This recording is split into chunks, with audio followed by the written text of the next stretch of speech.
घरे बिरी नहीं चिंता नहीं आपण एमती सॉफ्ट चकली बंध घरे थिबा बुट डाली रे करि परिबे। देखुछनी केते सॉफ्ट हेछि ना सखाळे करि मध्य संध्या रे खाई परिबे ता सहित गोटे हेल्दी चटनी। तो चलंतु केमती करछि। Welcome to Geetashree kitchen.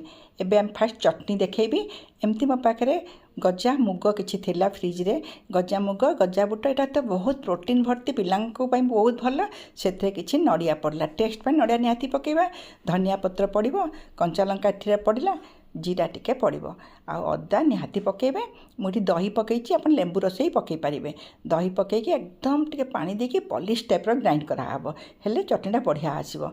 ताको टिके आमे छुंक देबा लुण तो निहाती टिके पड़िबो टेस्ट अनुसार। छुंक पई रिफाइन तेल व्यवहार करा होछि सेथिरे पड़िबो जीरा सोरिष हेंगु बिरी डाली बुट डाली आ किछि पड़िबो माने काश्मीर लंका टिके रंग आसिया पई टिके माने गैसटा सांग सांग सिम कर देबे आ किछि भुसा तो पकई देकी सांग सांग बघारी देबे बढ़िया टाइप रो भी रंग आसी जिवो आ बढ़िया भी टेस्ट लागिवो। ए चल चकड़ी करबा। एठी अरुआ चाउल 2 गिना नेछि अरुआ चाउल बुट डाली आधा गिना नेछि दुईटा को भल कि धोई देकी राति सारा पानी रे रखि दिया हबो। सकाळे देखिबे बुट डालटा बढ़िया टाइम बतरी जाइछे।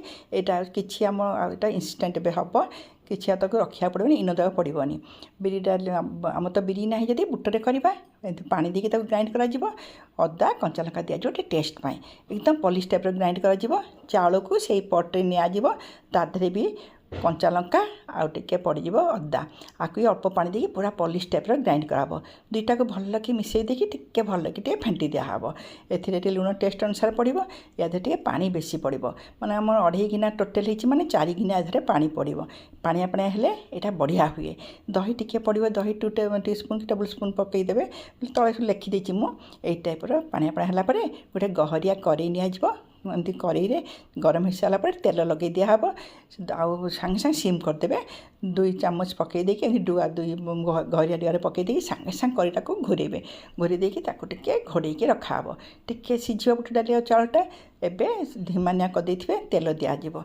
तेल देला मात्र से बढ़िया टाइप रो हेइ जिवो बड़ा फटाफट बाहर ये टाइप होगा ना। सेकेंड से करेईटा से गरम अच्छी मोटे आँच को हाई करें फटाफट घोड़े घूरेबे घूरेले चारिड़े करेई लगे किसी प्रोब्लेम हेनी आ घोड़े देवे टिके तेल लगेदेवे एमती सांगे सांगे एटा हम बुट डाली पड़ी पूरा प्रोटीन चकली गोटे आप करेंगे।